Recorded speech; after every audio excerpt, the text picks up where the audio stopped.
আপনাদেরকে দেখাচ্ছি টাঙ্গাইলের অরিজিনাল জামদানি একটি ড্রেস, খুবই সুন্দর একটি ড্রেস, ম্যাজেন্ডার উপর গোল্ডেন অ্যান্ড হোয়াইট কম্বিনেশন করা ড্রেসটি। এটি হচ্ছে ড্রেসের প্যানেল, এটি হচ্ছে অল ওভার কাজ এবং এটি হচ্ছে গলার কাজ।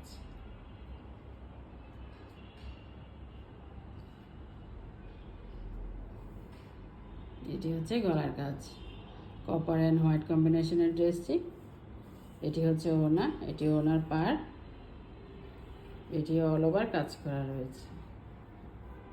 খুবই সুন্দর এবং খুবই আনকমন একটি কালার। ড্রেসটি পেতে চাইলে আমাদের পেজে আজই ইনবক্স করে ফেলুন। আপনাদেরকে দেখাচ্ছি টাঙ্গাইলের অরিজিনাল জামদানি একটি ড্রেস, কোনো কপি ড্রেস নয়, খুবই রিজনেবল প্রাইসে আমাদের পেজে পেয়ে যাবেন। এটি হচ্ছে প্যানেল, প্যানেলটি হাতাতেও পেয়ে থাকবেন এবং এটি হচ্ছে ওড়নার প্যানেল। খুবই গর্জিয়াস একটি লুক দিবে ড্রেসটি। আজই অর্ডার করে ফেলুন।